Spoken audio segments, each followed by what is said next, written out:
Davante Adams signs with or tells the Packers he wants out, even with Aaron Rodgers clearly coming back. Right? That's a fact. I would love to know in a 30 for 30 one day, or maybe when Pat's interviewing Rodgers when he's hopped up on Vicodin probably, or whatever he's on, to truth serum, like, did you think Davante Adams is coming back? As you know, there's lots of other more pertinent, timely questions to ask of Aaron Rodgers. Yeah, true. But Davante left. Said, I want out. And he goes and gets paid by the Las Vegas Raiders, and he gets hooked up with his BFF from college. Yep. And he goes to the Raiders knowing they've just hired Josh McDaniels. And I just wonder if there was any conversation. Hey, I'm going to force my way out of Green Bay so I can come play for Derek Carr. Are we all good? You and DC good? Because you're the OC and the HC. You guys good? Yeah. I'm wondering if that came back. Because I'm telling you, right from jump, with Josh McDaniels being there, all I heard from the chatterbox that is known as the National Football League when nobody's got a microphone on them is that McDaniels wasn't a Carr fan and also not a Josh Jacobs fan.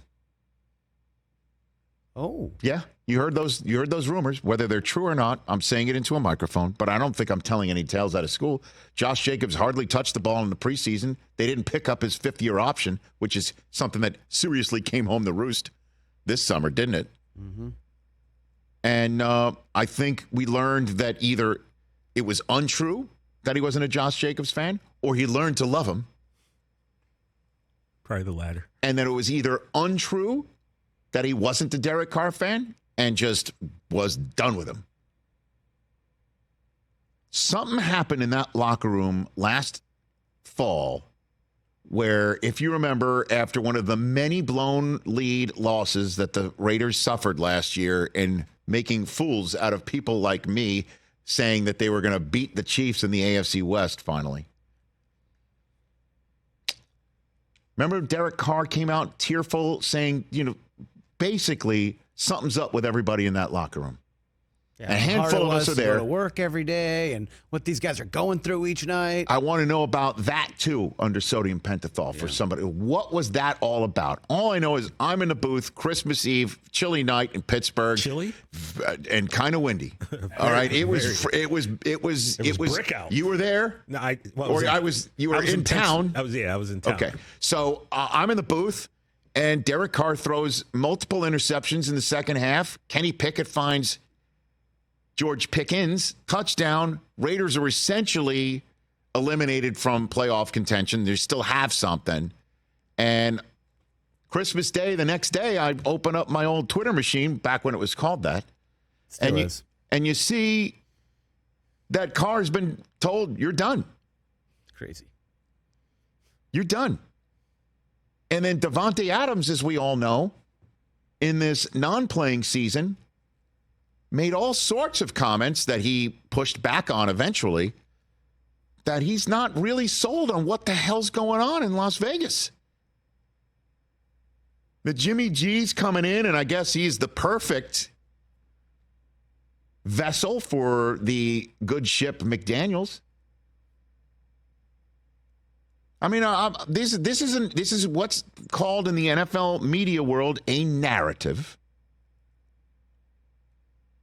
But when you keep on seeing results that lead to sound bites that reinforce a narrative, you got to wonder if the narrative is more than just a narrative. Because, as you know, the word narrative is thrown about by those in the NFL who are on the business end of said narrative with the infusion of not all true. It's just the chatter you hear into microphones on shows like this one. This is Davante Adams after the loss to the Pittsburgh Steelers, second in a row, on Sunday night. I don't act like it's all crazy. It's week 3, but I don't got time to wait around. And it's not a personal thing. I mean, it is a personal thing, but it ain't just about me. But I mean, it's not my mentality to sit here and try to take all season to figure it out. You use these early games like this to establish identity, and we're not doing things the right way to establish a winning culture early in the season. So we got to do something to turn that around. Doing something about it so that when we go out there the next time, it looks different. It's not supposed to just be a week of just talking about it. We got to go out there and do it. That's the theme of this year is doing it, not just talking about it and figuring out what we need to do. We did all that last year. This year we got to be about it. What does that mean? What does that mean? I mean, let me say it with a different inflection. What does it mean? Because that was a soundbite from a wide receiver targeted 20 times. 13 catches for $172 and 2 touchdowns, including a 4th and inch Could not be stopped. play that shocked everybody instead of just running it for a first down and continuing to go on. Just a roll of the dice in Vegas, which was a great call by Tirico that night. What's that about? It's not as if he's not fed. Because normally receivers are like, I can be part of the solution if you let me be. He was the only answer that was consistent. So what's he talking about? And who's the one that's talking S? Can't be the quarterback because he wasn't around last year if he's referring to last year. It's not Jacoby Myers. He wasn't around last year. He was the one who was throwing one to Chandler Jones, who's not around for some bizarre reason. What is happening there? Because I don't have an answer. Do you? Does anybody? Because narratives are narratives. Possibly true. Is it McDaniels not communicating something? Or what does that mean? What he said? Is it just like we're talking about it and he's like, I came here to play with my BFF, and the guy who sent him packing is still trying to sell stuff that people aren't buying because either they're not buying because the guy who's selling it is not to be bought from, or the guy who's selling it keeps putting guys in the room who won't buy from him, and he and the guy we brought in to bring into the room are the people who are supposed to buy it from him, and I'm seeing it. I wouldn't buy from them myself. And he doesn't have time for it. Well, guess,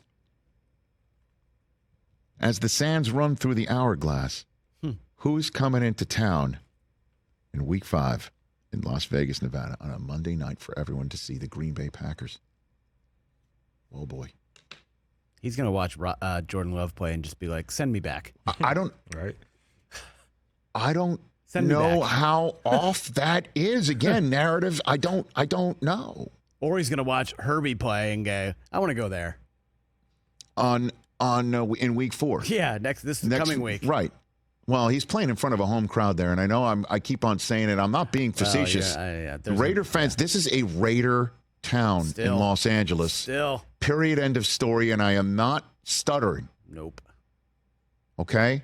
So, as I said, Herbert and everybody best be going silent snap in their practices because it gets loud in SoFi.